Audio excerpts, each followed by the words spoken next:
여러분, 이야기꾼입니다. 만약 남편이 부사장으로 승진해서 연봉 5억을 받게 된 바로 그날, 시어머니가 어디 근본도 없는 게 감히 내 아들 옆자리를 넘봐? 라며 당신을 내쫓는다면 어떡하시겠어요?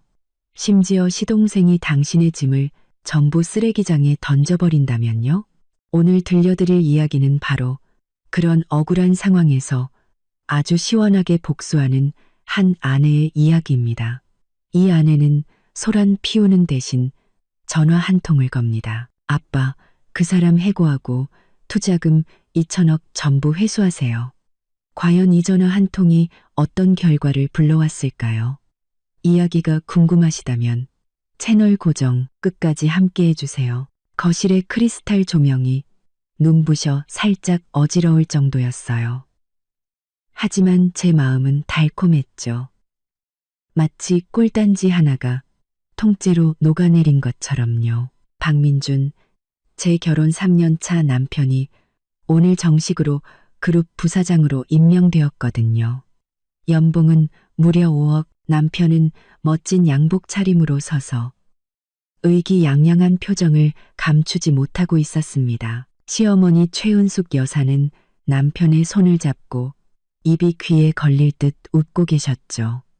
입에서는 칭찬이 쉴 새 없이 흘러나왔습니다. 내 아들이 이렇게 출세할 줄 알았어. 우리 박씨 가문에 경사가 났네. 경사가 났어. 시동생 박민수는 옆에서 한껏 아부를 떨었죠. 형, 이제 나 형만 믿고 따라갈게. 나도 부장 자리 하나만 어떻게 안 될까. 그는 그렇게 말하며 곁눈질로 저를 힐끗 쳐다봤습니다.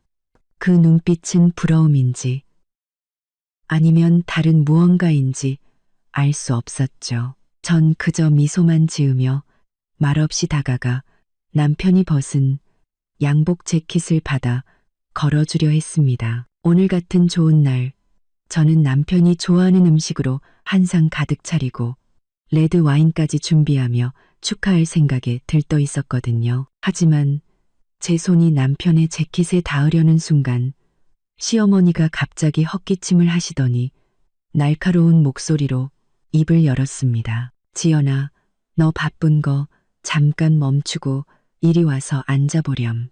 내가 할 말이 좀 있거든. 저는 잠시 멈칫했습니다. 마음속에 설명할 수 없는 불안감이 스쳤지만 이내 소파로가 앉았죠. 남편도 조금 의외였는지 어머니를 보며 물었습니다. 어머니, 무슨 일이세요? 식사 다 하고 말씀하시면 안 돼요? 하지만 시어머니는 아들은 아랑곳하지 않고 오직 저를 위아래로 훑어볼 뿐이었습니다. 그 눈빛은 마치 바늘 같아서 저를 불편하게 만들었죠. 그녀는 느릿하게 말했습니다. 우리 민준이는 이제 예전과 달라 그룹 부사장이라고. 신분도 지위도 다 올랐어. 그러니 어떤 말은 일찍 하는 게 좋을 것 같구나. 제 마음속의 달콤함은 서서히 사라지고 불길한 예감이 피어올랐습니다. 저는 최대한 평정심을 유지하며 물었습니다. 어머니, 무슨 말씀을 하고 싶으신 건가요? 시어머니는 턱을 치켜들며 마치 선심 쓰듯 오만한 말투로 말했습니다. 지연아, 네가 우리 집에 시집 온 지 3년이 됐지. 그때는 우리 민준이가 막 사회생활 시작할 때라 내 집안 사정을 크게 따지지 않았어. 하지만 지금은 상황이 달라. 내 아들은 이제 연봉 수억 원을 받는 부사장이고 만나는 사람들도 다 상류층이야. 그녀는 일부러 말을 끊었고 옆에 있던 시동생은 재미있는 구경이라도 난 듯 희죽거렸습니다. 시어머니는 말을 이었습니다. 어디 평범한 집안 출신의 부모님은 공장 노동자시고 변변한 학벌이나 직업도 없잖니. 솔직히 말해서 앞으로 민준이 옆에 서 있으면 우리의 얼굴에 먹칠하게 될까봐 걱정이구나. 저는 손가락을 살짝 움켜쥐었지만 얼굴에는 아무런 표정도 짓지 않았습니다. 남편인 박민준을 쳐다봤죠. 그가 한마디 해주길 바랐습니다. 하지만 그는 방금 승진해서 연봉 5억이 된 제 남편은 제 시선을 피하며 고개를 숙인 채 새로 산 값비싼 시계만 만지작거리고 있었습니다. 한마디도 하지 않았죠. 그 순간 제 마음은 얼음물에 빠진 듯 차가워졌습니다. 시어머니는 남편이 잠자코 있자 더욱 기세등등해져 목소리를 높였습니다. 그러니까 내 말은 네가 분수를 알아야 한다는 거야. 아직 젊을 때 서로 좋게 헤어지자. 우리 민준이 앞길 막지 말고 오늘 내 짐 싸서 나가거라. 저는 제 귀를 의심했습니다. 남편이 승진한 바로 그날 저를 내쫓겠다니요. 시동생 박민수는 마치 이 순간을 기다렸다는 듯 벌떡 일어났습니다. 그는 흥분한 얼굴로 제게 소리쳤죠. 들었지? 엄마가 나가래. 곱게 말할 때 알아서 꺼져. 우리 손으로 쫓아내기 전에. 말이 끝나기 무섭게 그는 저와 남편의 침실로 뛰어들어갔습니다. 제가 벌떡 일어나 소리쳤죠. 박민수, 지금 뭐 하는 짓이야? 그제야 정신을 차린 듯 남편이 우물쭈물 말했습니다. 민수야, 너무 심하게 굴지 마라. 하지만 시동생은 들은 척도 하지 않았습니다. 잠시 후 그는 제 커다란 여행 가방 2개를 끌고 나왔습니다. 제대로 닫히지도 않은 가방에서 제 옷과 화장품들이 바닥에 우수수 쏟아졌죠. 그는 제게 악을 쓰며 말했습니다. 내 그지 같은 살림살이들, 당장 들고 꺼져. 시어머니는 옆에서 냉정하게 지켜보며 거들었습니다.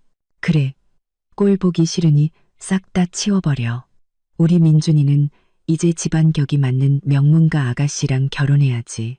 시동생은 지시를 받자 더욱 신이 나서 제 가방을 질질 끌고 현관 밖으로 향했습니다. 제가 현관까지 쫓아가 보니 그는 공동 현관문을 열고는 마치 쓰레기를 버리듯 제 여행 가방을 건물 앞 쓰레기 분리수거장 옆에 힘껏 내던졌습니다. 가방이 터지면서 제가 아끼던 얼마 안 되는 물건들이 흙바닥에 나뒹굴며 더러워졌습니다. 몇몇 이웃들이 고개를 내밀고 쳐다봤지만 시동생은 뭘 봐. 집안 청소하는 거 처음 보냐. 라며 고래고래 소리를 질러 쫓아버렸습니다. 저는 문 앞에 서서 그 아수라장을 집안의 냉담한 시어머니와 침묵하는 남편, 그리고 기고만장한 시동생을 바라보았습니다. 가슴이 답답하고 화가 머리끝까지 치밀어 올라 이성을 잃을 것만 같았습니다. 하지만 저는 심호흡을 한번 하고 끓어오르는 화를 억지로 억눌렀습니다. 이런 사람들에게 울고 소리쳐봐야 더 무시당하고 얕보일 뿐이니까요. 저는 문득 웃음이 나왔습니다. 그리고는 아주 평온하게 몸을 돌려 집안을 바라봤습니다. 제 웃음에 시어머니는 당황했고 남편도 마침내 고개를 들어 불안한 눈빛으로 저를 쳐다봤죠. 저는 더 이상 그들을 보지 않고 주머니에서 침착하게 휴대폰을 꺼냈습니다. 화면 잠금을 풀고 연락처 목록에서 거의 한 번도 먼저 걸어본 적 없는 번호를 눌렀습니다. 전화가 연결되자 저편에서 중후하고 위험 있는 남성의 목소리가 들려왔습니다. 여보세요. 저는 수화기에 대고 크지 않지만 갑자기 조용해진 거실에 똑똑히 울려 퍼지는 목소리로 말했습니다. 아빠, 저 지연이에요. 저는 잠시 말을 멈추고 순식간에 굳어버린 시어머니와 안색이 파랗게 질린 남편을 훑어보았습니다. 그리고 한 글자 한 글자 힘주어 말을 이었습니다. 네, 부탁 하나만 들어주세요. YJ그룹 부사장 박민준 씨, 해고하세요. 네, 당장요. 그리고 우리 시에 투자하기로 한 2천억 원 전액 회수해 주세요. 단 1원도 남기지 말고요. 저는 그 말을 끝으로 상대방의 대답도 듣지 않고 전화를 끊었습니다. 전화가 끊기고 뚜뚜 하는 소리는 마치 죽음처럼 고요한 거실에 울려 퍼지는 마지막 종소리 같았습니다. 시어머니 최은숙 여사는 입을 벌린 채 눈을 동그랗게 뜨고 저와 아들을 번갈아 쳐다봤습니다. 방금 몇십 초 사이에 무슨 일이 일어났는지 이해하지 못한 표정이었죠. 시동생 박민수는 아직도 현관에 서서 제 짐을 던질 때 그 거만한 자세를 유지한 채 얼굴이 더 이만 사라지고 망연자실함과 희미한 공포가 서려 있었습니다. 침묵을 깬 것은 남편 박민준이었습니다. 그는 제 앞으로 달려와 새하얗게 질린 얼굴로 입술을 떨며 소리쳤습니다. 그는 제 팔을 붙잡았는데 그 힘이 무서울 정도였죠. 김지연, 너 방금 누구한테 전화한 거야? 무슨 헛소리를 짓거려. 해고? 투자금 회수?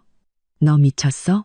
그의 목소리는 날카롭고 가늘었으며 믿을 수 없다는 감정과 재앙이 닥치기 직전의 공포로 가득 차 있었습니다. 저는 그가 잡은 팔에서 격렬한 떨림을 느낄 수 있었습니다. 저는 그의 손을 가볍게 뿌리쳤습니다.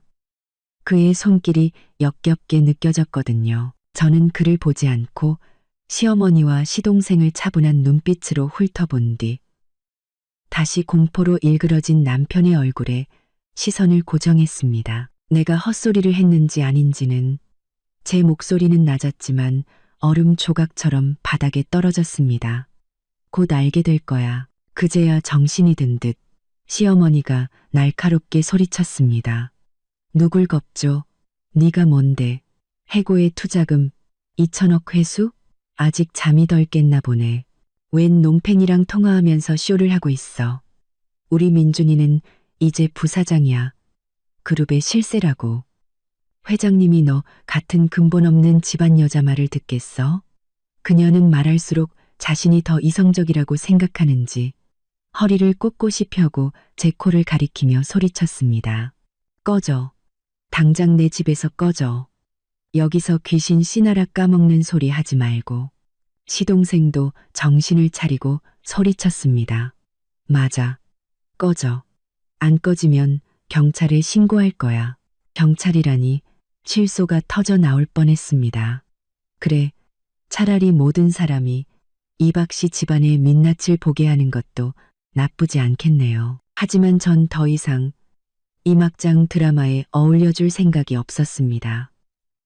이곳의 공기는 저를 질식시킬 것 같았거든요. 저는 아무 말도 하지 않고 그들을 다시 쳐다보지도 않은 채 현관문 밖으로 걸어 나갔습니다. 제 발걸음은 아주 안정적이었고 한 걸음 한 걸음 바닥을 밟을 때마다 선명한 소리가 났습니다. 등 뒤에서는 시어머니의 끝없는 저주와 시동생의 허세 가득한 고함 소리가 들려왔습니다. 그리고 남편이 낮지만 떨리는 목소리로 의문을 제기하는 소리도요. 엄마, 제 방금 전화 상대방한테 아빠라고 했어. 제 아버지는 벌써. 그 뒷말은 닫히는 문에 막혀 들리지 않았습니다. 아파트 아래로 내려와 밤바람을 맞으니 그제야 한기가 느껴졌습니다. 쓰레기장 옆에는 제 여행 가방이 넘어져 있고 옷가지들이 흩어져 있었습니다. 마치 버려진 쓰레기처럼요. 늦게 귀가하던 몇몇 이웃들이 멀리서 손가락질했지만 아무도 감히 다가오지 않았습니다. 저는 그곳으로 걸어가 더러워진 옷들을 바로 줍지 않았습니다. 그것들은 마치 이 결혼 생활 3년 동안의 저 같았거든요. 겉은 멀쩡해 보이지만 속은 이미 엉망으로 짓밟힌 채로요. 버려도 아깝지 않았습니다. 저는 곧장 단지 입구로 가서 택시를 잡았습니다. 기사님이 멀쩡한 가방 2개를 트렁크에 실어주며 물었습니다. 아가씨, 어디로 가세요? 저는 차 문을 열고 타서 이 도시 최고의 호텔 이름을 말했습니다. 기사님은 백미러로 저를 의아하게 쳐다봤습니다. 아마 쓰레기 더미에서 막 나온 듯한 제 모습과 그 호텔의 이름이 전혀 어울리지 않는다고 생각했겠죠. 하지만 그는 더 묻지 않고 차를 출발시켰습니다. 차가 제가 3년 동안 살았던 아파트를 벗어나자 창밖에 네온 사인이 빠르게 스쳐 지나갔습니다.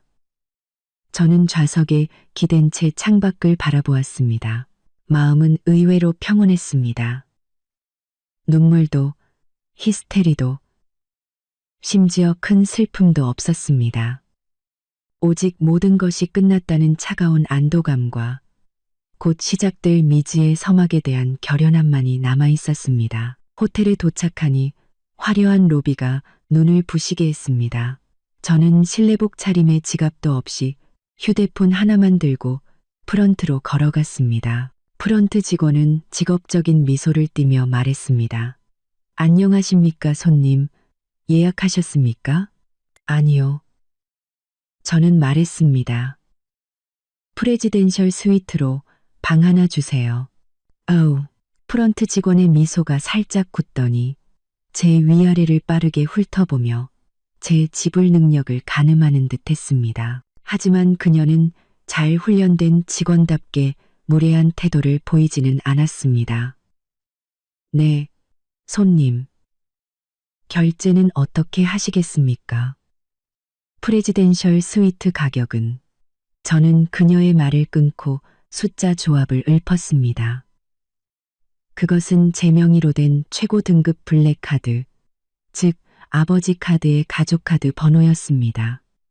주카드 소지자는 김 씨였죠. 저는 이 카드를 거의 사용한 적이 없었고 남편 박민주는 그 존재조차 몰랐습니다. 아버지가 이 카드를 주시며 말씀하셨었죠. 지연아, 혹시 모르니 가지고 있어라. 절대 꿀리는 삶 살지 말고. 오늘 그 혹시 모를 일이 일어난 겁니다. 프런트 직원은 컴퓨터로 무언가를 확인하더니 순식간에 얼굴이 극도로 공손해지며 심지어 약간의 당황한 기색까지 보였습니다. 네, 김지연 고객님. 바로 처리해드리겠습니다. 잠시만 기다려 주십시오. Now. 몇 분 후 호텔 매니저가 직접 와서 저를 꼭대기층으로 바로 가는 전용 엘리베이터로 안내했습니다. 프레지덴셜 스위트는 놀랄 만큼 넓고 화려했습니다. 거대한 통유리 창을 통해 도시의 반짝이는 야경이 한눈에 들어왔습니다. 이곳은 자신의 심장 박동 소리가 들릴 정도로 조용했고 방금 전 박씨 집안의 소동과는 마치 다른 세상 같았습니다. 매니저는 공손하게 카드키를 건네며 다른 필요한 서비스가 있는지 물었습니다. 저는 고개를 저으며 문을 닫았습니다. 거대한 공간에 저 혼자 남았습니다. 저는 창가로 다가가 발 아래의 화려한 도시를 내려다보았습니다. 박민주는 지금쯤 뭘 하고 있을까요? 그의 거만한 어머니를 위로하고 있을까요? 아니면 미친 듯이 전화를 돌려 사실을 확인하고 있을까요? 아니면 이미 한기를 느끼기 시작했을까요? 저는 휴대폰을 꺼냈습니다. 화면은 깨끗했습니다. 부재중 전화도 남편의 사과 문자도 없었습니다. 좋아요. 그는 아마도 그 전화가 제 허세였다고 아직도 착각하고 있겠죠. 저는 뜨거운 물로 샤워를 하며 피로와 불쾌함을 씻어냈습니다. 구름처럼 푹신한 침대에 누웠지만 잠은 오지 않았습니다. 제가 해고와 투자금 회수를 말한 순간부터 폭풍이 시작되었다는 것을 알고 있었습니다. 그리고 그 폭풍의 눈은 바로 저였습니다. 박씨 집안의 좋은 시절은 이제 끝났습니다. 생각보다 깊이 잠들었습니다. 아마 3년간의 위장과 부담을 내려놓아서인지 몸과 마음이 모두 가벼워졌기 때문일 겁니다. 눈을 떴을 때는 이미 햇살이 거대한 통유리 창을 통해 방이 절반을 가득 채우고 있었습니다. 저는 천천히 일어나 커튼을 젖혔습니다. 발 아래의 도시는 이미 분주하게 움직이기 시작했습니다. 모든 것이 평소와 같았지만 어떤 사람들에게는 오늘이 천지가 뒤집히는 날이 될 거라는 걸 저는 알고 있었습니다. 호텔에서 정갈한 아침 식사를 가져다 주었습니다. 저는 창가에 앉아 천천히 식사했습니다. 휴대폰은 옆에 조용히 놓여 있었고 여전히 남편에게서는 아무런 연락이 없었습니다. 이건 제 예상대로였습니다. 그처럼 자존심 세고 체면을 중시하는 사람은 마음속으로 이미 불안해하더라도 확실한 나쁜 소식을 듣기 전까지는 절대 고개를 숙여 저에게 연락하지 않을 겁니다. 그는 아마도 제 전화가 절망 속의 허세였다는 마지막 희망을 품고 있겠죠. 좋습니다. 이 마지막 평온이 폭풍 후 전에 가장 잔인한 전주곡이 되게 해줍시다. 마지막 계란 프라이 한 조각을 먹었을 때 휴대폰이 갑자기 울렸습니다. 남편이 아니었습니다. 화면에는 아빠라는 두 글자가 떠 있었습니다. 저는 나이프와 포크를 내려놓고 냅킨으로 입가를 닦은 뒤 침착하게 전화를 받았습니다. 전화기 저편에서 아버지의 목소리는 여느 때처럼 차분했지만 거스를 수 없는 힘이 실려 있었습니다. 지연아, 일은 처리됐다. 저는 가볍게 네라고 대답하며 다음 말을 기다렸습니다. 아버지는 말을 이었습니다. 방금 그룹 긴급 이사회가 끝났다. 박민준의 부사장 직위는 해제됐고 즉시 효력이 발생한다. 인사명령은 10분 전에 공식적으로 하달되어 전 그룹에 공시됐다. 법무팀과 재무팀도 연계해서 2천억 원 투자금 회수 절차를 공식적으로 시작했다. 1차로 500억 원의 브릿지론 자금 동결은 이미 완료됐고 나머지 자금도 계약에 따라 사명업일 내에 전부 회수될 것이다. 그는 아주 평범한 업무 보고를 하듯 담담하게 말했지만 저는 그 몇 마디 말 뒤에 남편 박민준의 경력이 순식간에 무너지고 박 씨 집안의 작은 회사가 곧 닥칠 재앙에 직면했음을 알 수 있었습니다. 2천억 원의 투자금 회수는 그룹의 자금 지원에 의존하는 어떤 기업에게든 낙타를 쓰러뜨리는 마지막 지푸라기, 아니 거대한 산과도 같았을 겁니다. 감사합니다, 아빠. 저는 말했습니다. 마음에는 아무런 파동도 없었습니다. 마치 이미 짜여진 각본대로 연극이 상연되는 것 같았죠. 아버지는 전화기 저편에서 잠시 멈칫하더니 목소리에 희미한 온기를 담아 말했습니다. 괜찮으냐? 지금 어디에 있니? 전 괜찮아요, 아빠. 호텔에 있어요. 아주 좋아요. 제가 대답했습니다. 그럼 됐다. 아버지가 말했습니다. 박 씨 집안 쪽에서 혹시 필요하면 아니요, 아빠. 저는 그의 말을 끊었습니다. 제 말투는 단호했습니다. 나머지는 제가 알아서 할게요. 이미 가장 큰 칼을 휘둘러 주셨잖아요. 아버지는 더 이상 고집하지 않고 말했습니다. 알겠다. 필요한 거 있으면 언제든 전화하거라. 기억해라. 우리 JS 그룹 딸은 누구에게도 무시당하지 않는다. 전화를 끊고 저는 이미 식어버린 우유를 한 모금 마셨습니다. 좋습니다. 첫 번째 단계는 완벽하게 끝났습니다. 이제 저쪽의 반응을 볼 차례군요. 제가 휴대폰을 내려놓는 순간 마치 미친 듯이 격렬하게 진동하기 시작했습니다. 화면에는 박민준이라는 세 글자가 미친 듯이 깜빡였고 끊이지 않는 벨소리가 울려 퍼졌습니다. 아무래도 소식을 들었나 보네요. 저는 받지 않고 그냥 울리게 내버려뒀습니다.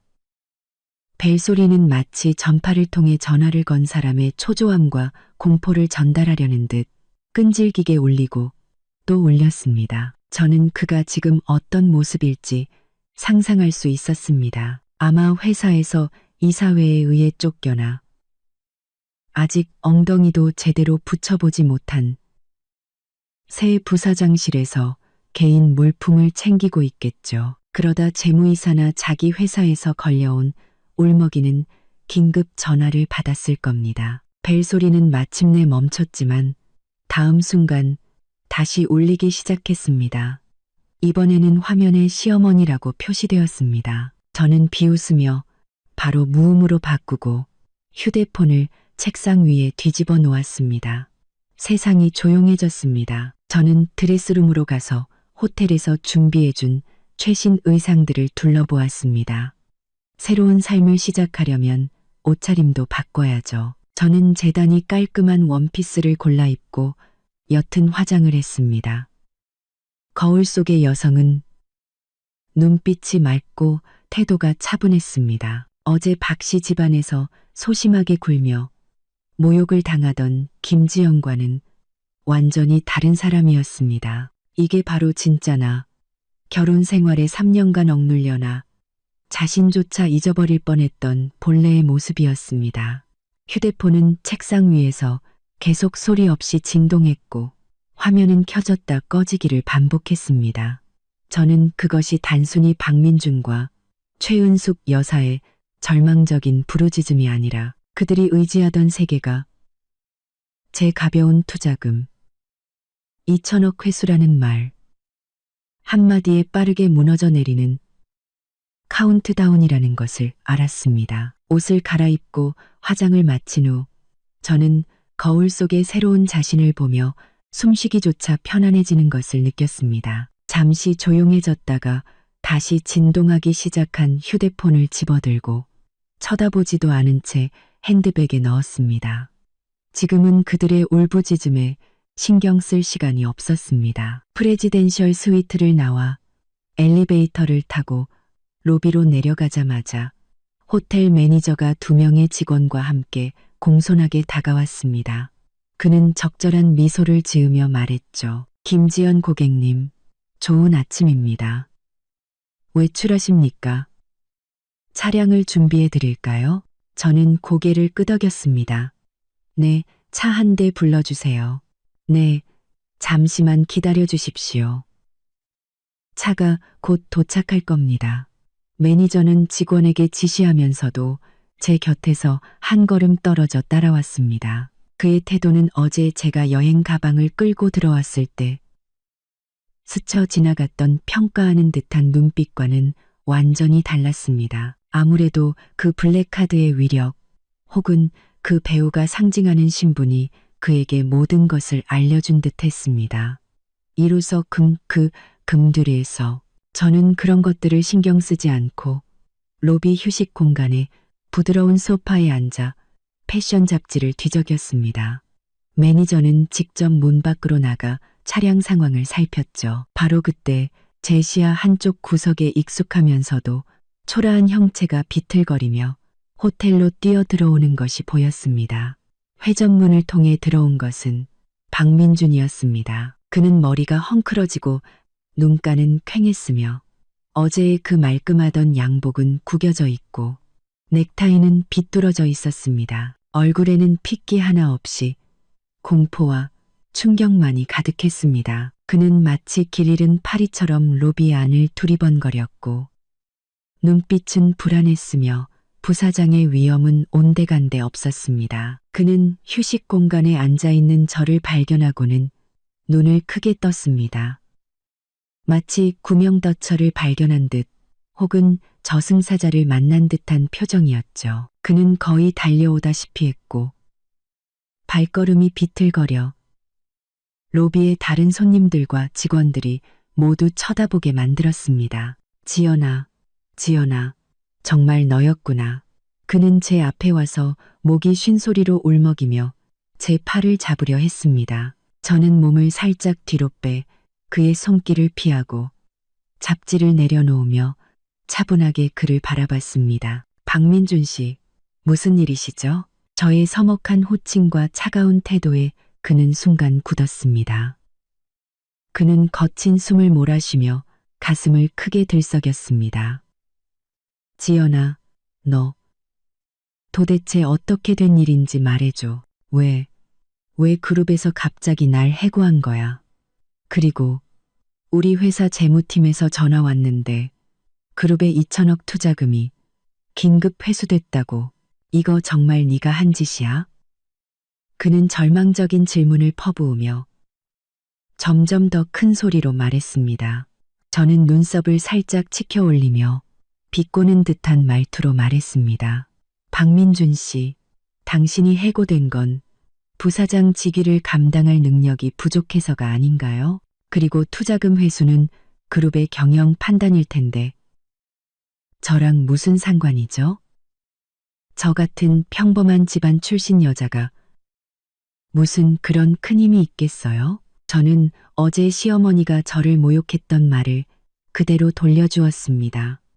박민준의 얼굴은 순간 붉어졌다가 급속도로 창백해졌습니다. 그는 입술을 떨며 믿을 수 없다는 눈빛으로 말했습니다. 너 어제 전화할 때 아빠라고 했잖아. 그 전화, 지연아, 너 도대체 정체가 뭐야? 그는 거의 소리를 질렀고 로비는 더욱 조용해졌습니다. 모든 사람이 귀를 쫑긋 세웠죠. 그때 차를 준비한 호텔 매니저가 빠르게 돌아와 미친 듯한 박민준을 보고는 눈살을 찌푸리며 제 앞에 막아섰습니다. 그는 정중하지만 단호하게 박민준에게 말했습니다. 손님, 진정하십시오. 저희 귀한 손님을 방해하지 말아 주십시오. 귀한 손님? 박민준은 마치 천하의 웃기는 소리를 들은 듯 저를 가리키며 매니저에게 소리쳤습니다. 얘는 내 아내라고. 그냥 평범한 박민준 씨. 저는 그의 말을 끊었습니다. 제 목소리는 낮았지만 그의 뒷말을 목구멍에 걸리게 할 만큼 차가웠습니다. 저는 자리에서 일어나 치마를 정리하며 매니저에게 말했습니다. 차가 준비됐나요? 가시죠. 준비됐습니다. 김지연 고객님, 이쪽으로 모시겠습니다. 매니저가 공손하게 안내했습니다. 제가 발걸음을 떼자 박민준은 완전히 당황했습니다. 그는 매니저를 비집고 다시 제 앞을 막아섰습니다. 이번에는 질문이 아니라 비굴한 애원이었습니다. 지연아, 여보, 내가 잘못했어. 정말 잘못했어.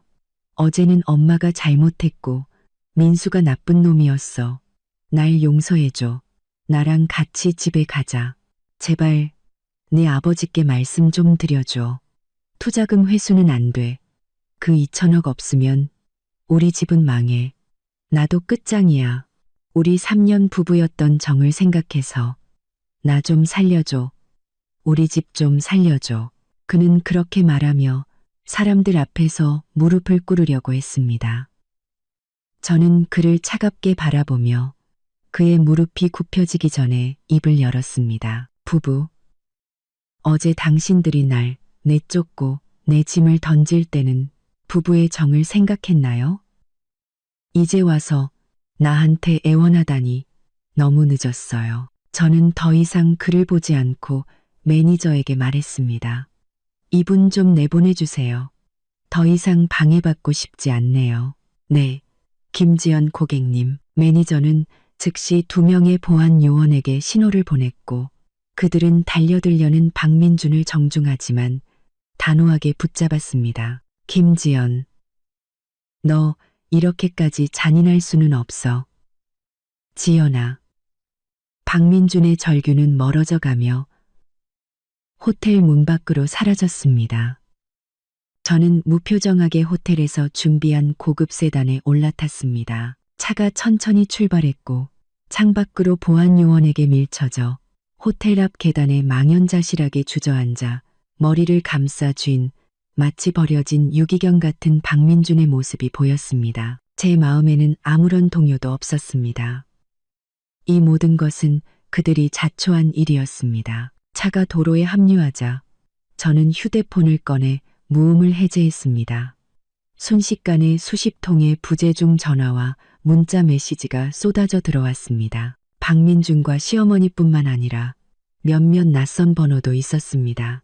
아마 박씨 집안 친척이나 회사 사람들이겠죠. 저는 무심코 시어머니가 보낸 음성 메시지 하나를 틀었습니다. 어제의 그 거만함은 온데간데 없는 울부짖는 소리가 흘러나왔습니다. 지연아, 우리 착한 며느리, 내가 잘못했다. 내가 어제는 노망이 들었었나 봐. 제발 마음에 담아두지 마라. 어서 돌아와. 이 집은 네가 없으면 안 돼. 민준이랑 잘 지내. 내가 앞으로는 널 친딸처럼 아껴줄게. 제발 사돈어른께 말씀 좀 드려서 그 돈은 회수하지 말라고 해다오. 저는 듣다 말고 바로 삭제해버렸습니다.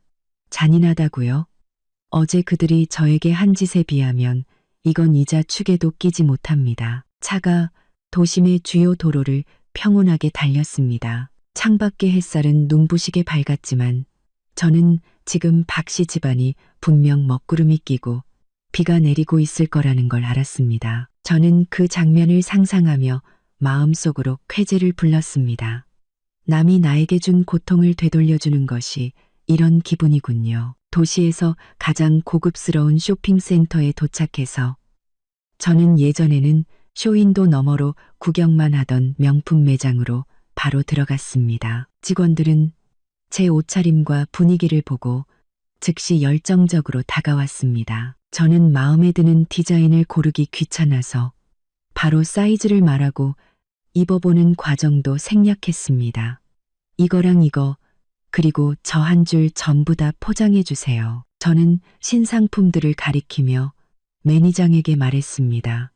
매니저는 얼굴에 웃음꽃이 피었고 직원들은 능숙하게 포장했습니다. 결제는 역시 그 블랙카드로 했습니다.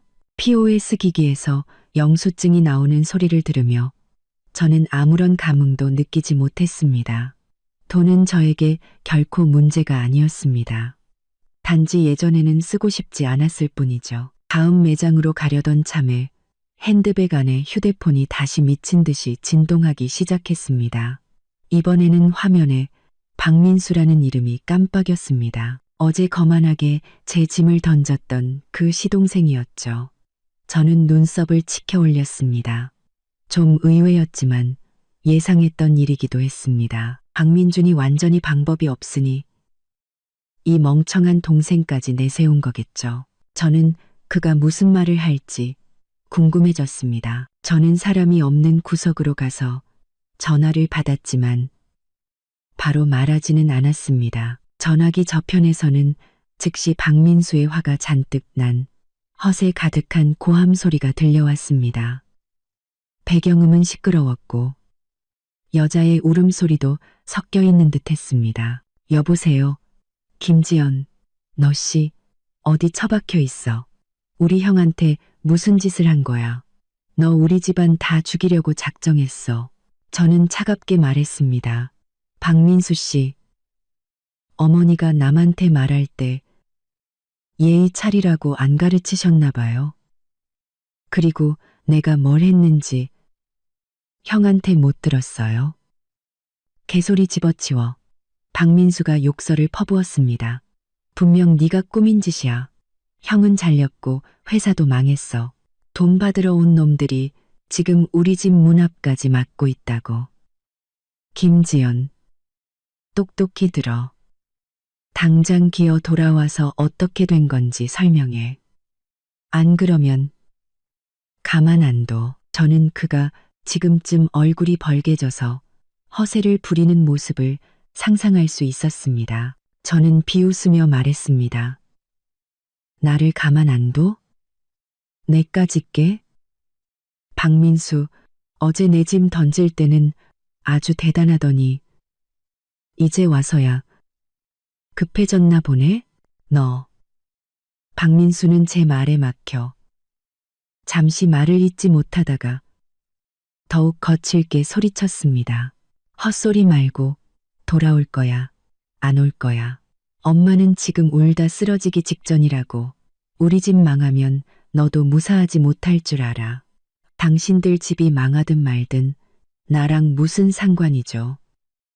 제 목소리는 완전히 차가워졌습니다. 당신들이 내 짐을 던져버린 그 순간부터 나는 당신들 박씨 집안과는 아무런 상관없는 사람이에요. 그리고 박민수, 한 가지 충고하는데 나를 협박하기엔 당신은 아직 깜냥이 안 돼. 당신 형이나 그 대단한 어머니가 직접 와서 얘기하면 내가 좀 들어줄 생각은 있을지도 모르지. 넌 상대할 가치도 없어. 저는 그 말을 끝으로 그가 더 소리칠 기회도 주지 않고 전화를 끊어버렸고 그 번호도 바로 차단 목록에 추가했습니다. 세상이 다시 조용해졌습니다. 저는 쇼핑을 계속했습니다. 고급 기성복 몇 벌, 보석 몇 점을 사고 새로운 휴대폰과 노트북도 샀습니다. 과거와 완전히 작별하려면 이런 물건들도 모두 새 것으로 바꿔야죠. 양손 가득 쇼핑백을 들고 호텔 방으로 돌아왔을 때는 이미 오후였습니다. 저는 물건들을 거실에 아무렇게나 내려놓고 물 한 잔을 따라 거대한 통유리창 앞에 섰습니다. 휴대폰은 조용했습니다. 박민준과 시어머니는 아마도 전화폭탄이 소용없다는 것을 깨닫고 다른 방법을 찾고 있거나 점점 더 큰 압박에 시달리고 있겠죠. 저는 지금 박 씨 집안의 상황을 상상할 수 있었습니다. 빚쟁이들이 문을 막고 전화는 불통이며 친척과 친구들은 모른 척하겠죠. 최은숙 여사는 어제의 거만한 부사장 어머니에서 눈물로 세월을 보내는 파산한 늙은이로 전락했을 겁니다. 박민주는 미친 듯이 여기저기 도움을 청하지만 번번이 거절당하고 박민수는 무능하게 화만 낼 뿐 아무것도 하지 못하겠죠. 이 모든 것은 그들의 속물근성과 잔인함, 그리고 저의 평범한 집안에 대한 경멸에서 비롯된 것이었습니다. 그들은 높은 가지에 올랐다고 생각하고 저라는 조강지처를 마음대로 짓밟을 수 있다고 여겼지만 그들이 그렇게나 높게 여겼던 그 가지가 저에게는 언제든 잘라낼 수 있는 우리 집 정원의 나뭇가지에 불과했다는 사실을 몰랐던 겁니다. 그때 제 새 휴대폰이 울렸습니다. 지역 번호가 찍힌 유선 전화였습니다. 저는 잠시 망설이다가 전화를 받았습니다. 전화기 저편에서는 약간 늙고 지친 하지만 억지로 친절함을 짜내는 듯한 목소리가 들려왔습니다. 여보세요? 지연이 맞니? 시어머니 최은숙 여사였습니다. 그녀의 목소리는 코맹맹이 소리가 심했고 오랫동안 운 것이 분명했습니다. 말투는 전례 없이 심지어 비굴할 정도로 아첨하는 듯 했습니다. 네, 저예요. 제가 담담하게 대답했습니다. 지연아. 시어머니의 목소리는 울먹였습니다. 내가 잘못했다. 정말로 잘못했어. 어제는 내가 귀신에 씌었나 봐. 망할 말을 하고 망할 짓을 했어. 제발 마음에 담아두지 마라. 모든 게 다 내 잘못이야. 우리 민준이는 아무 잘못 없어. 걔는 널 사랑해. 그녀는 감정에 호소하며 모든 책임을 자신에게 돌렸습니다. 저는 아무런 감흥도 없이 듣고 있었습니다. 제가 말이 없자 그녀는 계속해서 애원했습니다. 지연아, 착한 아가야, 돌아오렴. 응, 이 집이 깨지면 안 되잖니. 민준이는 직장이 없으면 안 되고 회사도 그 돈이 없으면 안 돼. 내가 빌게. 제발 내 아버지께 말씀 좀 드려서 이번 한 번만 우리를 용서해 달라고 해줘. 앞으로는 내가 널 조상님 모시듯 할게. 네가 동쪽으로 가라면 난 절대 서쪽으로 안 갈 거야. 조상님 모시듯 한다고요? 저는 웃음이 터져 나올 뻔했습니다.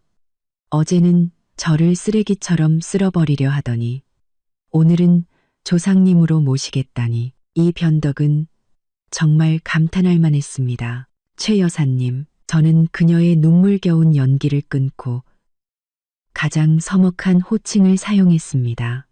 첫째, 저는 당신 집안의 조상이 아니니 그럴 필요 없습니다. 둘째, 그룹의 결정은 저 같은 아랫사람이 간섭할 수 있는 일이 아닙니다.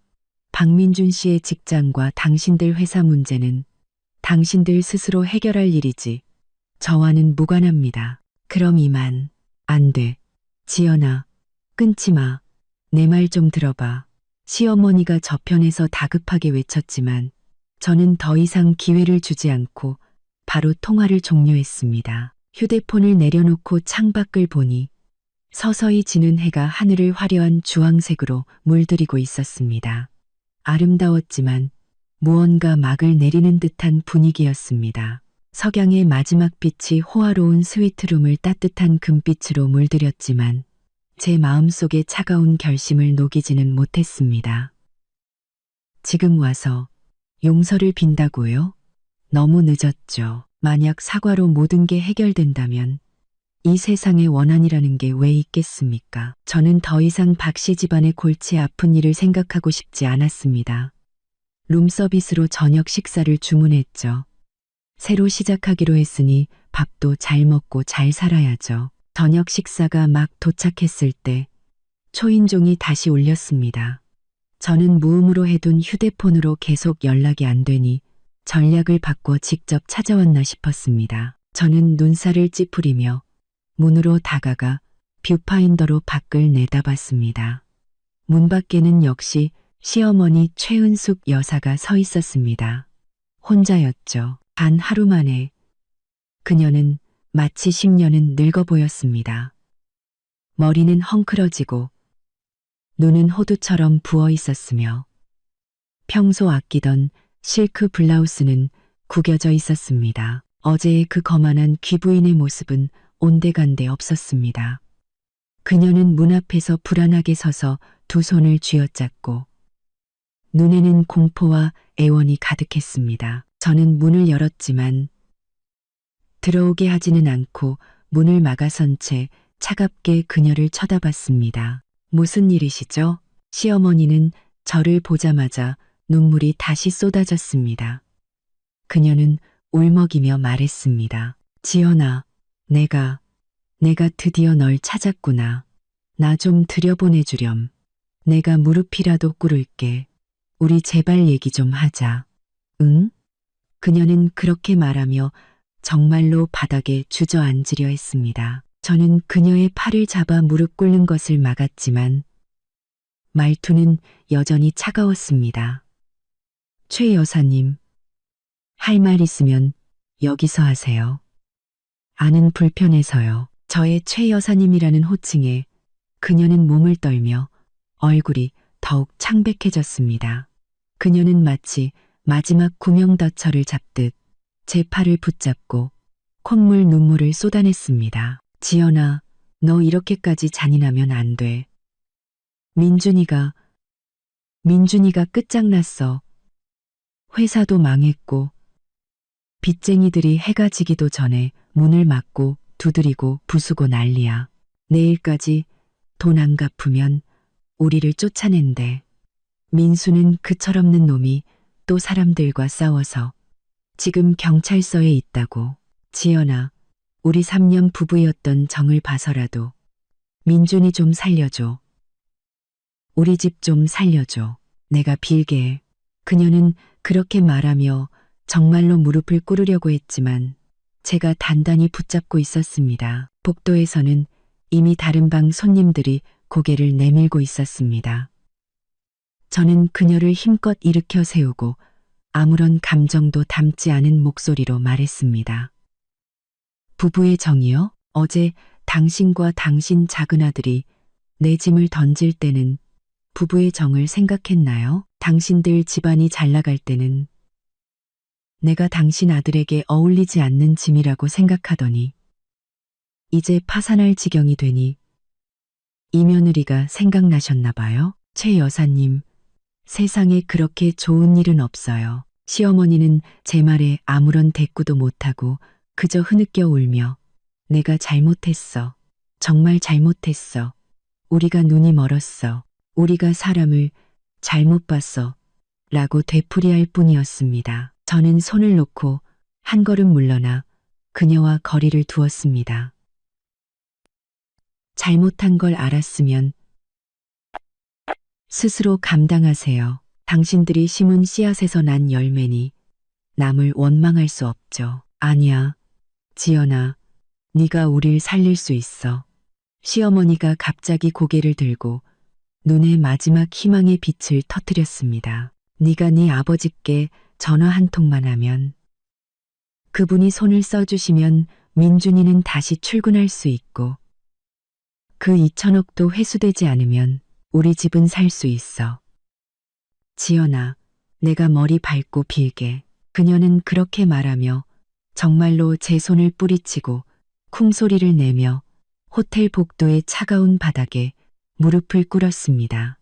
그녀는 바닥에 머리를 밟고 울부짖었습니다. 제발, 지연아, 우리 좀 살려줘. 앞으로 내가 네 노예가 되어줄게.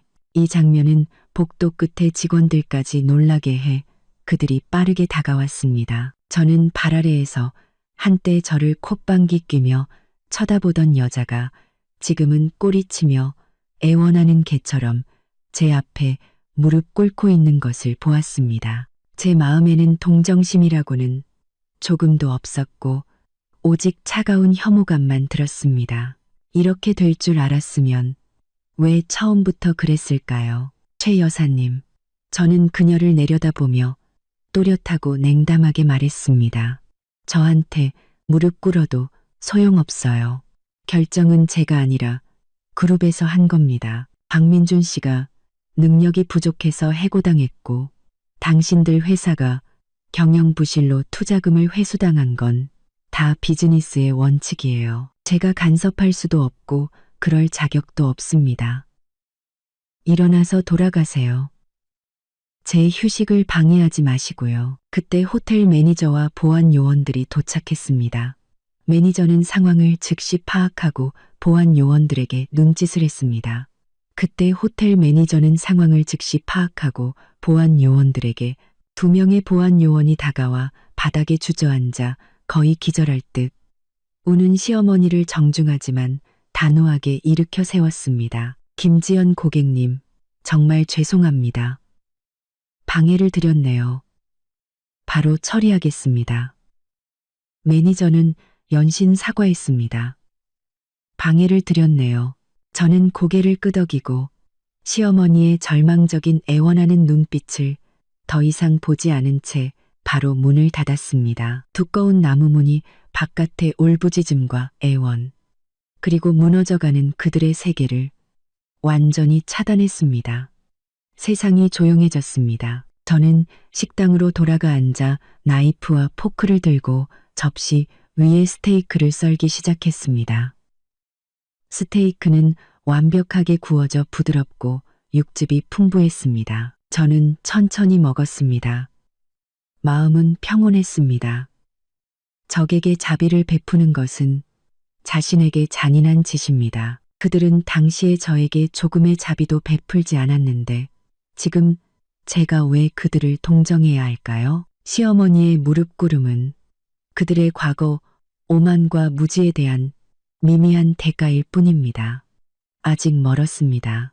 저는 그들이 소중히 여기던 모든 것을 하나씩 잃어가는 것을 지켜볼 겁니다. 어제 그들이 저를 쉽게 버렸던 것처럼요. 저녁을 먹고 편안하게 목욕을 한 후 일찍 잠자리에 들었습니다. 내일은 또 다른 손님이 찾아올지도 모른다고 생각했습니다. 예를 들면 아직 제대로 모습을 드러내지 않은 제 남편 박민준처럼요. 시어머니의 무릎 꿇음이 그들이 보일 수 있는 가장 비굴한 모습이라고 생각했습니다. 그런데 다음 날 오전에 제가 이혼 문제를 상담하러 변호사에게 가려던 참에 호텔 로비에서 다시 발목이 잡혔습니다. 이번에는 박민준이었습니다. 그는 어제 호텔 문 앞에서보다 훨씬 더 초췌해 보였습니다. 덥수룩한 수염, 핏발선 눈, 어제 입었던 양복은 더욱 구겨져 있었고 정체 모를 얼룩까지 묻어 있었습니다. 온몸에서 패배자의 기운이 풍겼죠. 그는 어제처럼 흥분해서 달려들지 않고 유령처럼 소리 없이 제 앞에 나타나 길을 막았습니다. 지연아. 그의 목소리는 몹시 쉬어 있었고 거의 절망에 가까운 피로감이 묻어났습니다. 우리 얘기 좀 할 수 있을까? 딱 5분만. 아니, 3분이라도 괜찮아. 호텔 로비의 보안 요원들이 즉시 경계하며 다가올 준비를 했습니다. 저는 손을 들어 그들을 진정시키고 말했습니다. 좋아요. 어차피 해야 할 말은 해야죠. 저는 그가 지금 상황에서 무슨 말을 할 수 있을지 궁금했습니다.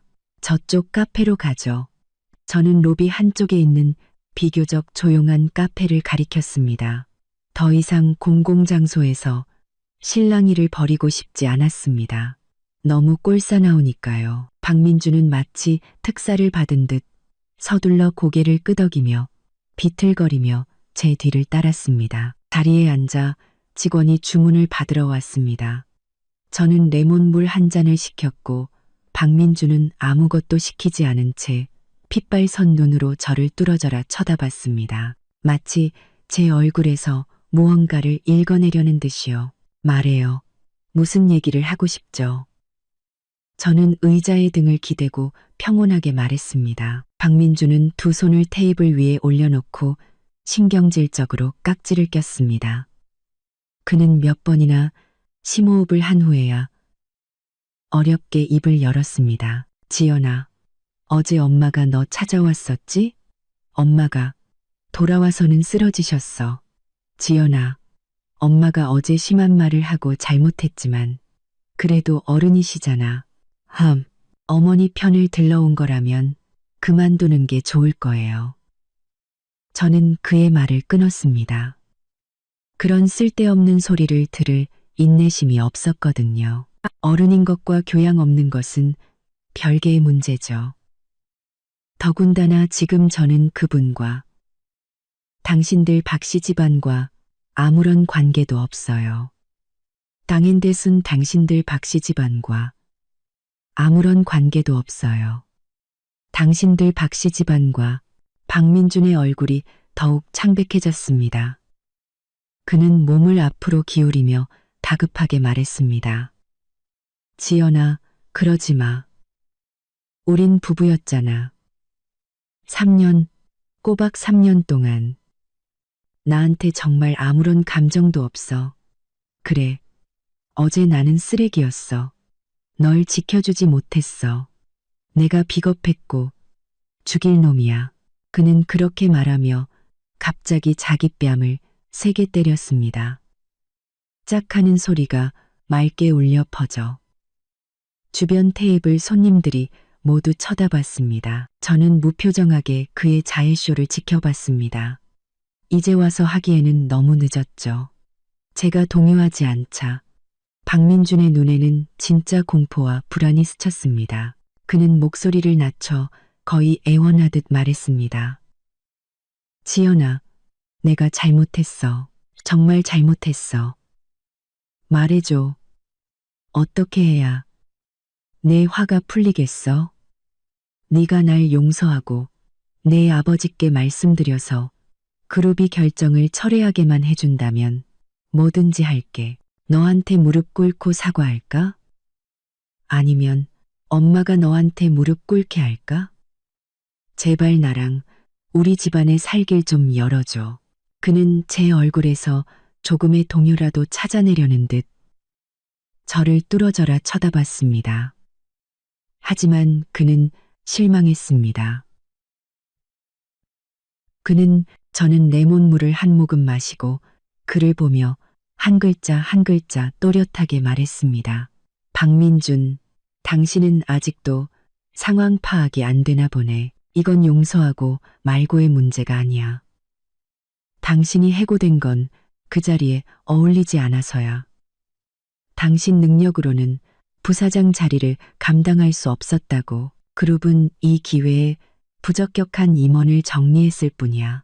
투자금 회수, 그건 당신들 박씨 집안 회사의 끔찍한 경영 상태와 막대한 위험을 평가한 정상적인 비즈니스 활동이야. 내가 화가 났든 안 났든 아무런 상관이 없다고. 나한테 빌어봐야 무슨 소용이 있겠어? 저의 이 냉정한 말은 그의 마지막 환상을 완전히 깨부수는 차가운 칼날 같았습니다. 그는 눈을 크게 뜨고 숨을 헐떡였습니다. 거짓말, 김지연. 귀신 씨나락 까먹는 소리 하네. 어떻게 그렇게 우연의 일치가 있을 수 있어. 내가 승진한 바로 다음 날 모든 게 끝장났는데 이건 너야. 내 그 전화 한 통. 내 그 아버지 때문이라고. 너 도대체 정체가 뭐야? 누구냐고. 그는 마침내 핵심적인 질문을 던졌습니다. 그의 목소리는 흥분과 공포로 뒤틀려 있었습니다. 저는 컵을 내려놓고 몸을 살짝 앞으로 기울여 그의 공포에 질린 눈을 마주 보았습니다. 제 입가에는 차가운 미소가 걸려 있었죠. 내가 누구냐고? 박민준, 당신이랑 당신 어머니, 그리고 그 잘난 동생까지 나를 줄곧 근본 없는 집안 출신이라고 하지 않았나? 이제 와서 아닌 것 같아? 저는 그의 새하얗게 질린 얼굴을 보며 천천히 말을 이었습니다. 내 아버지는 좀 조용하신 분이라 자식들이 아버지 이름을 팔고 다니는 걸 좋아하지 않으셔. 그래서 말 안 했던 것뿐이야. 하지만 JS 인터내셔널 그룹이라는 이름은 당신도 들어봤겠지? 당신들 박씨 집안의 그 작은 회사가 지난 몇 년간 JS 그룹 손가락 사이로 새어나온 투자금으로 겨우 체면치레를 하고 있었으니까. 안 그래? JS 인터내셔널. 박민주는 마치 벼락을 맞은 듯 의자에 굳어버렸습니다. 그의 동공은 급격히 수축했고 입술을 떨며 그 몇 글자를 반복했지만 온전한 문장을 만들지 못했습니다. 그의 얼굴에서 핏기가 완전히 사라지고 죽은 재와 같은 절망만이 남았습니다. JS 인터내셔널 그룹. 그곳은 진정한 재벌 그룹으로 자산이 전 세계에 퍼져 있으며 이 도시뿐만 아니라 전국에서도 손꼽히는 최고급 대기업이었습니다. 그가 방금 쫓겨난 지역그룹과는 비교조차 할 수 없었죠. 그리고 그의 집안, 투자를 받아야만 연명할 수 있는 그 작은 회사는 JS 그룹 앞에서는 개미 한 마리에도 미치지 못했습니다. 그는 마침내 깨달았습니다. 그와 그의 가족이 줄곧 경멸하고 모욕했던 근본 없는 집안의 며느리 뒤에 얼마나 거대한 존재가 서 있었는지를요. 그들은 눈이 멀었던 것이 아니라 하늘에 구멍을 낸 것이었습니다. 그래서 말이야, 저는 그의 완전히 무너진 모습을 보며 담담하게 말했습니다. 내가 잔인한 게 아니라 당신들이 스스로 유일한 구명보트를 쓰레기처럼 바다에 던져버린 거야. 이제 배가 가라앉는데 누굴 탓하겠어? 저는 그 말을 끝으로 일어나 몇 장의 지폐를 테이블 위에 올려놓고 물값을 계산했습니다. 박민준 씨, 잘 살아봐. 이혼 서류는 내 변호사가 곧 연락할 거야. 저는 뒤돌아 그를 다시는 쳐다보지 않았습니다. 카페를 나와 박민준과 그의 절망적인 기운을 뒤로한 채 저는 심호흡을 했습니다. 호텔의 향기로운 공기가 폐 속으로 들어오자 모든 모공이 상쾌해지는 기분이었습니다. 모든 것을 털어놓는 기분은 정말 좋았습니다. 특히 상대방의 세계관이 무너지고 후회하는 모습을 보는 것은 한여름에 얼음물을 마시는 것보다 더 시원했습니다. 저는 변호사 사무실에 가는 것을 미루고 바로 방으로 돌아왔습니다. 총알이 좀 더 날게 놔둬야죠. 지금은 박씨 집안이 스스로 연출하고 주연을 맡았지만 이제는 완전히 통제불능이 된 이 막장 드라마의 관객이 되고 싶었습니다. 역시나 오래 기다릴 필요도 없었습니다. 오후 서너 시쯤 제가 소파에 기대어 책을 읽고 있을 때 핸드백 안에 예전 휴대폰이 다시 진동하기 시작했습니다. 이번에는 완전히 낯선 번호였습니다. 저는 눈썹을 치켜 올렸습니다. 누구인지 대충 짐작이 갔죠. 전화를 받고 녹음 버튼을 눌렀습니다. 이건 나중에 이혼 협상에 좋은 자료가 될 테니까요. 전화기 저편에서는 즉시 박민수의 특징적인, 하지만 지금은 밍생이 기가 죽었으면서도 억지로 허세를 부리는 목소리가 들려왔습니다. 배경음에는 시어머니 최은숙 여사의 희미한 흐느낌 소리도 섞여 있었죠. 여보세요? 김지연, 너 맞지? 저는 나른하게 대답했습니다. 나야, 박민수. 경찰서에서는 나왔나 보네? 빠르기도 해라. 헛소리 집어치워. 박민수는 마치 꼬리를 밟힌 고양이처럼 즉시 발끈했습니다. 너 우리 형한테 무슨 말을 한 거야? 형이 돌아와서는 넋이 나간 사람 같아. 지금 엄마는 울고 형은 멍하니 앉아만 있다고. 네가 겁준 거지? 김지연. 똑똑히 들어. 우리 박씨 집안이 지금 좀 어렵다고 해서 만만하게 보지 마. 썩어도 준치라고. 어렵다고? 저는 비웃었습니다. 박민수, 당신들 집안은 그냥 좀 어려운 게 아니라 암초에 부딪혀 침몰 중인 거야. 곧 뼈도 못 추리게 될 거라고. 무슨 썩어도 준치. 지금 당신들 집 문 앞에 막고 있는 빚쟁이들은 나무 판자 하나도 남겨주지 않을걸? 개소리. 박민수가 소리쳤지만 목소리의 허세는 더욱 뚜렷해졌습니다. 다 네가 꾸민 짓이야. 네 그 빌어먹을 아버지 때문이 아니었다면. 박민수. 저는 그의 말을 차갑게 끊었습니다. 입 조심해. 방금 그 말 한마디로 내가 널 다시 며칠간 유치장에 쳐넣을 수 있다는 거 알아? 이번에는 아무도 널 꺼내주지 못할걸. 전화기 저편은 순간 조용해졌습니다. 그의 거친 숨소리와 옆에서 시어머니가 울먹이며 민수야, 말 좀 가려서 해. 좋게 말해. 라고 말리는 소리만 들렸습니다. 아무래도 박민준이 돌아간 후 JS 인터내셔널이라는 폭탄의 정보를 제대로 전달했나 봅니다. 효과가 아주 좋네요.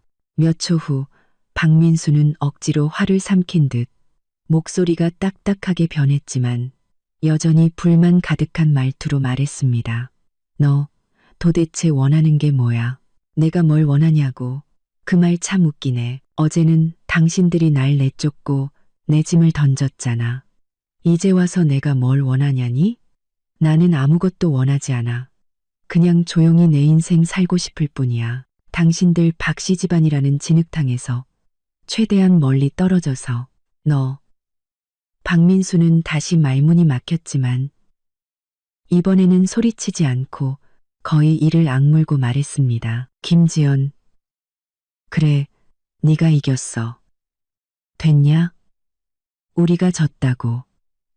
말해봐, 어떻게 해야 그만둘 건데? 어떻게 해야 네 아버지가 그쪽에서 우리를 봐줄 건데? 그만둬? 저는 그 단어를 되풀이하며 비웃음을 감추지 않았습니다. 박민수. 아직도 상황 파악이 안 되나 본데. 이건 내가 그만두고 말고의 문제가 아니야.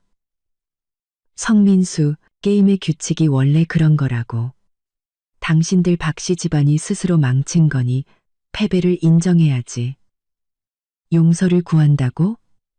내가 누군데.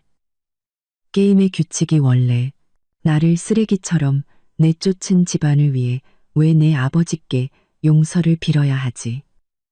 저는 잠시 말을 멈추고 그에게 마지막 일격을 가했습니다. 더군다나 당신들이 그럴 자격이나 돼. 전화기 저편은 죽음과 같은 정적이 흘렀습니다. 저는 분노와 굴욕으로 일그러진 박민수의 얼굴과 옆에서 절망적으로 우는 시어머니의 모습을 상상할 수 있었습니다. 김지연, 박민수의 목소리는 마침내 완전히 무너져 내렸습니다. 막다른 길에 몰린 듯한 쉰 목소리였죠. 너, 이렇게까지 독하게 굴 수는 없어. 그래도 네가 3년 동안 엄마라고 불렀고 우리 형이랑 3년 동안 부부였잖아. 정말 옛정을 하나도 생각 안 해? 옛정? 저는 비웃었습니다. 옛정은 어제 당신들이 쓰레기장에 던져버렸잖아.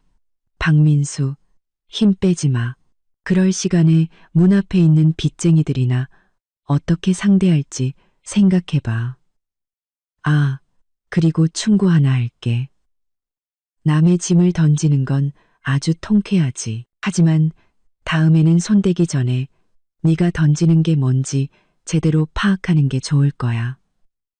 나중에 후회해도 소용없으니까. 아이, 저는 그 말을 끝으로 더 이상 대꾸할 기회도 주지 않고 전화를 끊고 이 세 번호도 차단했습니다. 세상이 다시 조용해졌습니다. 저는 휴대폰을 내려놓고 창가로 갔습니다.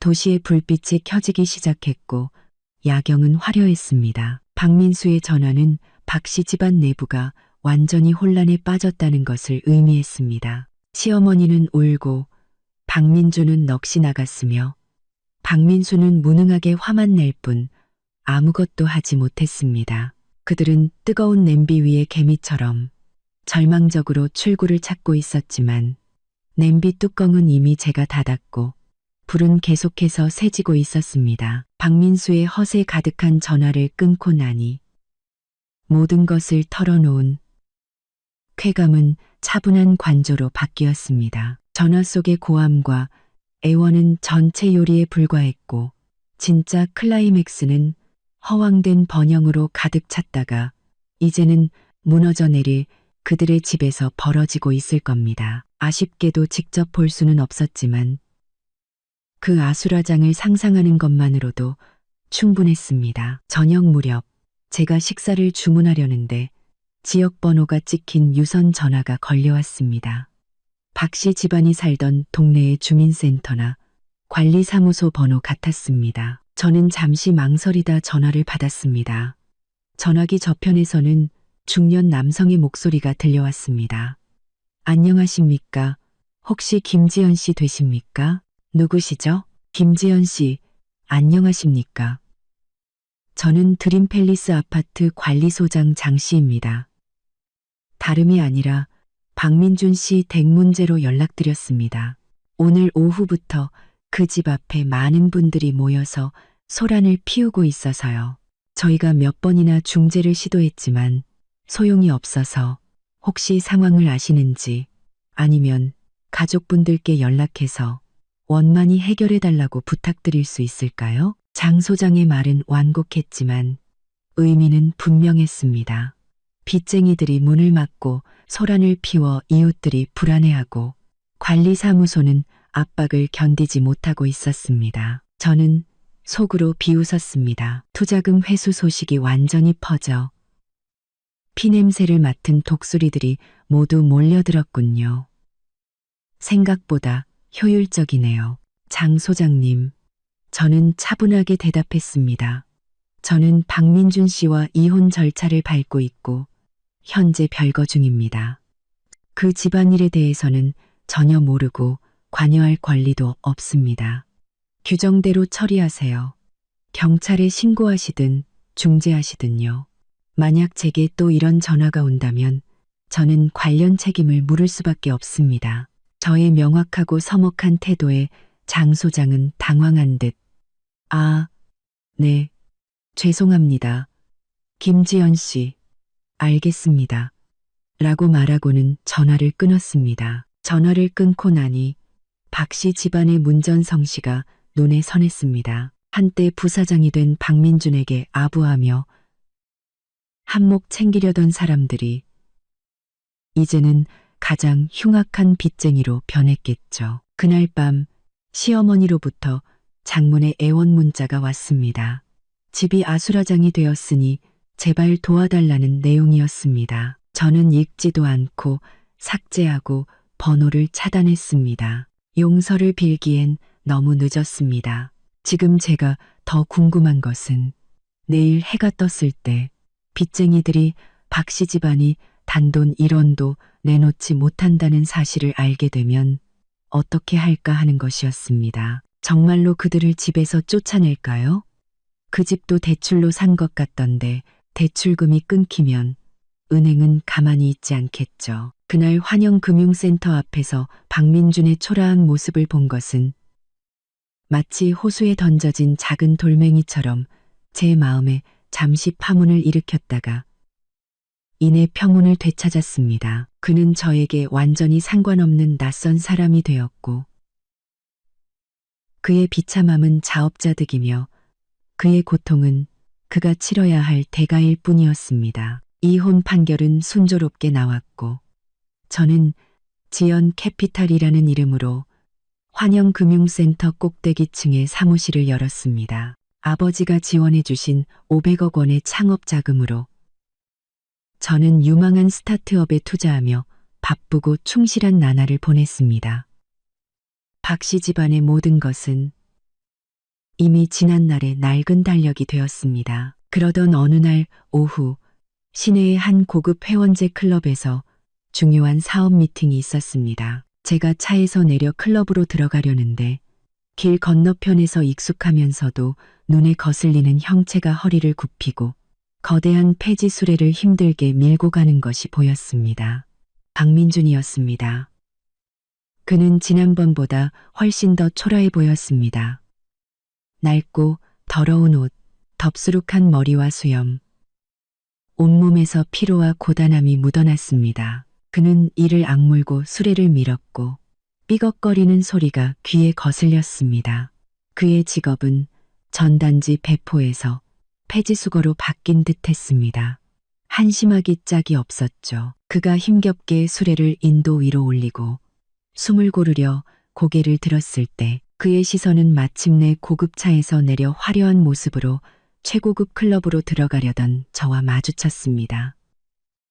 공기는 순간 얼어붙었고 박민주는 완전히 굳어버렸습니다. 그의 얼굴에는 충격, 굴욕, 절망, 그리고 자신도 모를 후회가 뒤섞여 있었습니다. 저는 그를 평온하게 바라보았습니다. 비웃음도 동정심도 없었습니다. 마치 낯선 행인을 보는 것처럼요. 우리 사이에는 넓지 않은 도로가 있었지만 마치 건널 수 없는 은하수가 가로놓인 듯했습니다. 몇 초 후 저는 먼저 시선을 돌렸습니다. 더 이상 이 사람에게 감정을 낭비할 필요가 없었죠. 저는 옆에서 기다리던 직원에게 가볍게 고개를 끄덕이고 클럽 계단을 올랐습니다.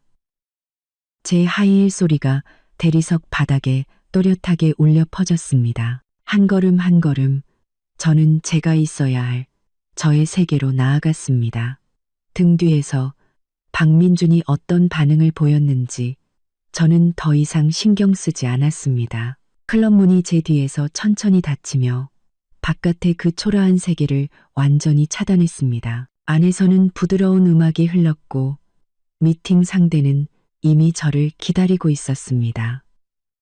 제가 다가가자 그는 즉시 일어나 열정적이고 존경스러운 미소로 저를 맞이했습니다. 김 대표님, 안녕하십니까? 명성은 익히 들었습니다. I know. 저는 그와 악수하며 저 역시 품위 있고 자신감 넘치는 미소를 지었습니다. 왕 총괄님 반갑습니다. 기다리게 해드려 죄송합니다. 우리는 자리에 앉아 수억 원 규모의 투자와 업계, 미래 동향에 대해 논의했습니다. 제 머리는 맑았고 말은 정확했으며 비즈니스 세계의 논리와 게임에 완전히 몰입했습니다. 길 건너편의 그 작은 해프닝, 한때 저에게 수많은 굴욕을 안겨주고 이제는 사회 밑바닥으로 전락한 그 남자는 마치 창밖을 스쳐 지나가는 먼지 한 톨처럼 제 마음속에 아무런 파문도 일으키지 못했습니다. 저의 세계는 이미 넓고 광활해졌고 그들의 비참함은 제가 올바른 선택을 했다는 것을 증명하는 미미한 각주에 불과했습니다. 미팅은 성공적으로 끝났고 저는 창가에 앉아 홍차를 마셨습니다. 석양이 방안을 따뜻한 금빛으로 물들였습니다. 저는 휴대폰을 꺼내 새로운 투자 기회에 대한 보고서를 읽었습니다. 미래에는 제가 탐험하고 정복해야 할 무한한 가능성이 기다리고 있었습니다. 그것만으로도 충분했습니다.